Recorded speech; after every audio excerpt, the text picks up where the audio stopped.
सरकार कायदा करण्यात जाणीवपूर्वक टाळाटाळ करत असून माध्यमांची मुस्काटदाबी करण्याचा नवा ट्रेंड महाराष्ट्रात सुरू झाला आहे। गत 8 महिन्यात बलात्कार, विनयभंग, अॅट्रॉसिटी, खंडणीचे 33 गुन्हे पत्रकारांवर झालेले आहेत। त्यासाठी पत्रकारांना संरक्षण देण्यासाठी कायदा करण्यात यावा यासाठी संपूर्ण राज्यात निर्धार मोर्चा काढण्यात आला। त्याचप्रमाणे नांदेडमध्येही निर्धार मोर्चाचे आयोजन करण्यात आले होते। या मोर्चामध्ये जिल्हा मराठी पत्रकार संघ, प्रेस फोरम, पत्रकार प्रेस परिषद आदी जिल्ह्यातील सर्व शहरातील 16 तालुक्यातील सर्व स्तरांवरील पत्रकार मुसळधार पावसातही मोर्चात सामील झाले होते। यावेळी जिल्हाधिकारी सुरेश काकानी यांना निवेदनही देण्यात आले। महात्मा गांधी यांच्या पुतळ्याजवळ या मोर्चाची सांगता झाली।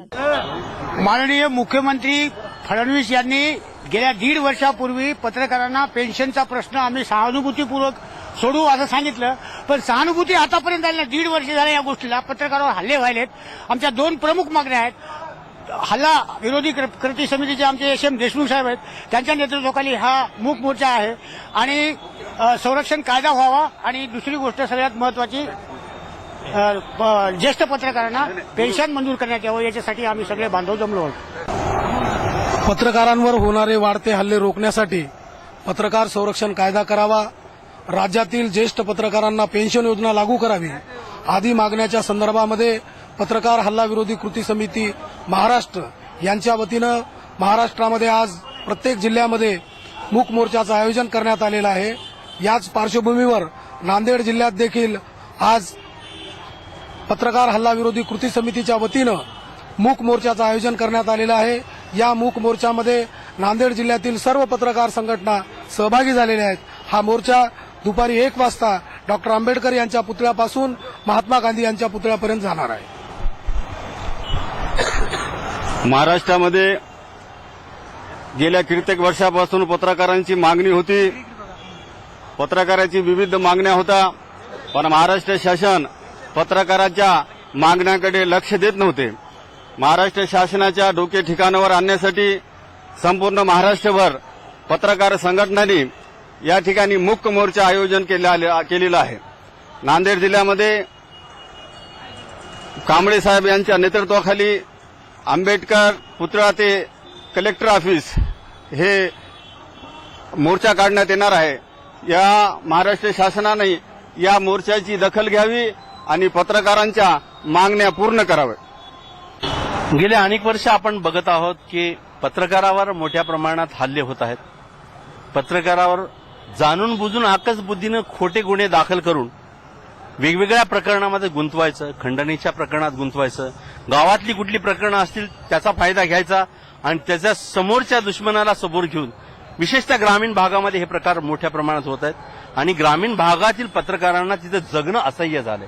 हे वारंवार आम्ही सरकारला सांगतोय, सरकारला सांगून सरकारला जाग आलेली नाही। थातरू मात्र कुठली तरी समित्या नेमायच्या, नारायण राणे समिती नेमायची, कोणाला तरी माझ्या अध्यक्षाला नेमायचं, काहीतरी 6-6 महिन्यात अहवाल देतो म्हणून वेळ मारून यायची। प्रत्येक अधिवेशनाच्या वेळेस हेच झालेलं आहे। नागपूरचं अधिवेशन येवो, का अर्थसंकल्पीय अधिवेशन यावं किंवा राज्याचं दुसरं हिवाळी अधिवेशन यावं, या सगळ्या वेळी सरकारनं पत्रकारांना उल्लू बनवलेला आहे आणि हा अतिरेक झालेला आहे आणि हा उद्रेक म्हणून आजचा हा मोर्चा आहे। संबंध महाराष्ट्रात एकाच वेळी एकाच ठिकाणाहून हा मोर्चा जवळपास 150 ठिकाणाहून हे मोर्चे निघणार आहेत। जिल्ह्याच्या ठिकाणाहून तर निघणारच आहेत, पण फलटण सारख्या शहरामधून, केज सारख्या शहरामधून, महाराष्ट्रातल्या वेगवेगळ्या तालुक्याच्या मोठ्या तालुक्यांच्या ठिकाणाहून हे मोर्चे निघणार आहेत। बार्शीला देखील आज मोठा मोर्चा निघत आहे। त्या सगळ्याचा हा उद्रेक पत्रकारांचा झालेला आहे। आमची संख्या या दृष्टीने या जिल्ह्याच्या ठिकाणी जरी कमी असली तरी एक पत्रकार हा संबंध तालुक्याचं नेतृत्व करत असल्याने आणि त्या भागाचं नेतृत्व करत असल्याने हा आवाज महाराष्ट्राच्या विधानसभेपर्यंत, मुख्यमंत्र्यांच्या कानापर्यंत जाऊ द्यावा यासाठी हा विराट मोर्चा आम्ही या ठिकाणी आयोजित केलेला आहे।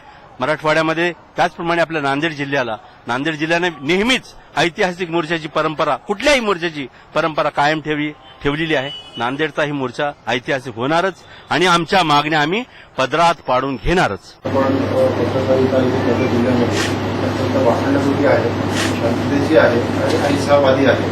त्यामुळे असंच आपण आपल्या जिल्ह्यामध्ये सुदैवाने एखादी घटना असेल तर ती सर्वसाधारणपणे सामंजस्य, प्रत्येकाच्या सामंजस्य आहे, पत्रकारिता आहे, 4 स्तंभ आपण जे म्हणतो ते 40 स्तंभामध्ये सामंजस्य आहे। कुठेही आपल्याला असं अजून आलेल्या झालेला किंवा कुठं अन्याय झालेला, तरी पण आपल्या स्थानिक ज्या काही दुसऱ्या ज्या मागण्या असतील त्यासुद्धा आपण निश्चितपणे आणि आपल्या देखील आज पण उद्या